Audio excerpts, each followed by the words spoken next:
I'm walking down Richmond Road and like someone catcalls me. Like, that's rape culture. Just because women are out in the world existing doesn't mean they're asking for your compliments, for you to holler at them or anything like that. It's just like, leave women alone, 2K16.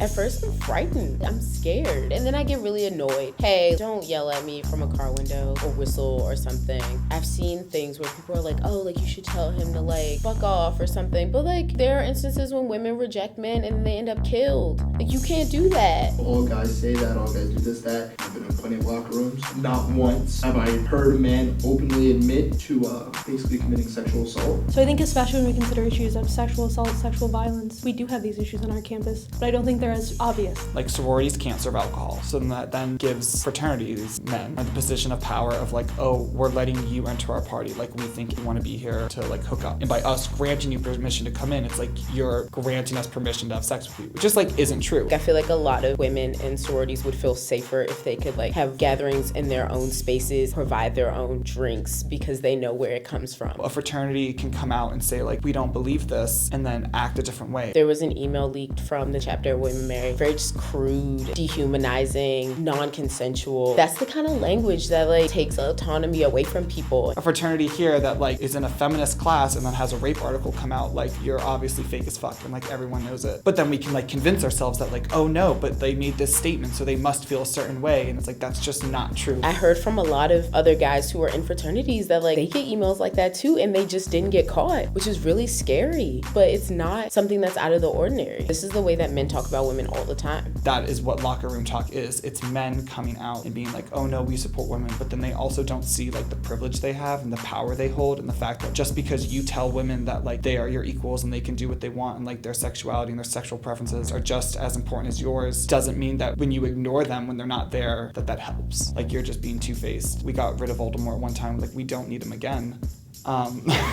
We have like sexual assault prevention training for all the guys in fraternities, but it's optional. That's ridiculous. I think we have these kind of conversations across campus that can create this rape culture. I don't think they're isolated to one group. So I think it's when we lose that piece of intentionality and considering human dignity and human respect, that's where we have these kinds of cultures. If you're a man and you're brought up in a world that has taught you to be stronger than women, has taught you to work harder than women, has taught that sex is something that you've earned, no shit, rape culture happens. A lot of people don't really know what rape culture is, and they don't realize by denying it that they're enforcing it. We talk about the way women dress. We hear someone say something negative about someone's short outfit or something like that. I think that's a really great way to start a conversation. If women who are overtly sexual are objectifying themselves, that makes no sense. If they follow the rules, nothing will even be talked about. People obviously don't get that women can choose to be sexual and still be human beings. You're not taking away the problem that women are being sexualized, men are not looking at them as humans. When their sexuality isn't controlled by a man, it's still valid and it's great. We should support their expression of values and their beliefs because we get to do it every day as well. To like make change, the person in power has to change. We need to place a higher emphasis on men, recognizing that when you actively help women, that's going to make a bigger change at the end of the day, because then you're changing the thought of other men. I just feel like we miss that all the time. The act of feminism needs to also apply to men. They're choosing to ignore it. You go have fun over there and we're gonna stay over here. Build your houses, like, we're gonna stay in mansions, and it's just like it doesn't work. People keep their thoughts to themselves. It does me no good if you don't tell me what you're thinking, and it does you no good if I don't tell you what I'm thinking or my intentions.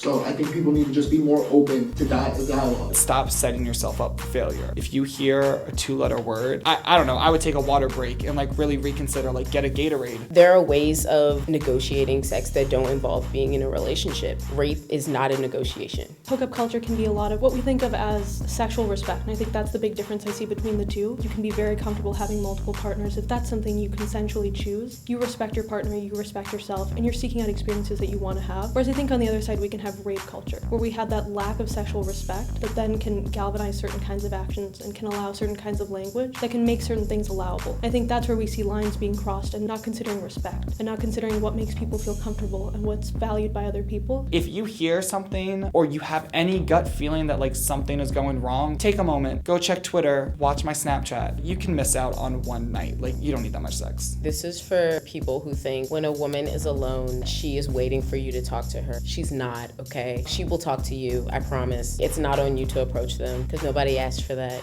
Leave women alone, 2K16. That's real.